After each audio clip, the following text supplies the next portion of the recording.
அதிகாலையில் தமிழ் சினிமாவில் ஏற்பட்ட அதிர்ச்சி மரணம். கண்ணில் சினிமா நடிகர்கள், விஜய் டிவி திரையுலகங்கள் எல்லாருமே இப்போ அவருடைய வீட்டுக்கும் புறப்பட்டு போயிருக்காங்க.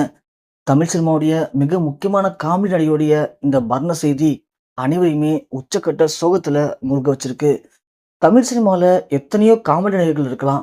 ஆனா இதுல பாதி பேரு விஜய் டிவில ஏதோ ஒரு நிகழ்ச்சியில கலந்துக்கிட்டு அங்க பிரபலமாகி தான் அவங்க தமிழ் சினிமால கால் தரம் பதிச்சிருக்காங்க. அந்த வரிசையில விஜய் டிவில ஒளிபரப்பான லொல்லு சபா அதுல காமெடி பண்ணி பிரபலமானவர் தான் வெங்கட்ராஜ் அவர்கள். நம்ம சந்தானம், சிவகார்த்திகேயன் எல்லாருமே விஜய் டிவில ஏதோ ஒரு நிகழ்ச்சியில கலந்துக்கிட்டு தான் அதன் பிறகு அவங்களுக்கு தமிழ் சினிமால நடிக்கிற வாய்ப்பே கிடைச்சது. அப்படிதான் இன்னைக்கு சந்தானம், சிவகார்த்திகேயன் தமிழ் சினிமால பயங்கர பிஸியான ஒரு நடிகரா மாறியிருக்காங்க. அந்த வகையில லொல்லு சபா மூலமா தனது காமெடி திறமைகளை வெளிப்படுத்தி அதன் பிறகு தமிழ் சினிமால கால் தடம் பதிச்சவர் வெங்கட்ராஜ் அவர்கள். இவருக்கு சின்ன வயசுல இருந்து நடிப்பு மேல ரொம்ப ஆசை.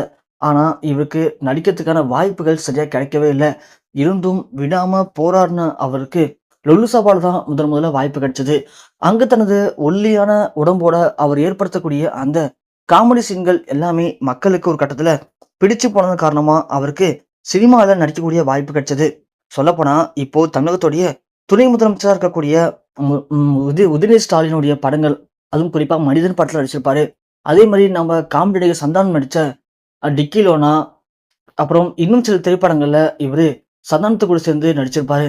அது இல்லாம தமிழ்ல மேலும் ஒரு 30, 40 படங்கள்ல மிக முக்கியமான காமெடி திரைப்படங்கள்ல அவரு நடிச்சிருப்பாரு. இப்படி அங்கங்க சின்ன சின்னதா தனக்கு கிடைச்ச வாய்ப்புகளை மிஸ் பண்ணிடாம அந்த வாய்ப்புகளை அழகா பயன்படுத்தி நடிச்சு தனது காமெடி திறமையை வெளிப்படுத்தின வெங்கட்ராஜ் அவர்கள் திடீர்னு இன்னைக்கு மரணம் அடைஞ்சிருக்காங்க. வெங்கட்ராஜுக்கு பல மாதங்களுக்கு முன்னாடியே உடல்நிலை சரியில்லாம போயிருந்திருக்கு. அதன் காரணமா அவரு அப்பப்போ சென்னையில் இருக்கக்கூடிய மருத்துவமனையில சிகிச்சை பெற்று வந்திருக்காரு.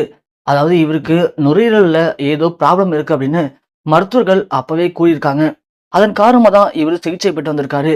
கடைசியா கூட இவர் சிகிச்சை பெறத்துக்கு பணம் இல்லைன்னு சொல்லும்போது கூட நம்ம விஜய் டிவியுடைய முக்கியமான அங்கமான கேபிஒய் பாலா மட்டும் இல்லாம இன்னும் சில பேர் அவருக்கு பண உதவி பண்ணாங்க. அதை வச்சுதான் அவருடைய மருத்துவ சிகிச்சையெல்லாம் அவருடைய மகன், மகள், மனைவின்னு எல்லாருமே பார்த்து வந்துருந்திருக்காங்க. இப்படி கொஞ்சம் கொஞ்சமா உடல்நலம் தேடி வந்துட்டு இருக்காரு.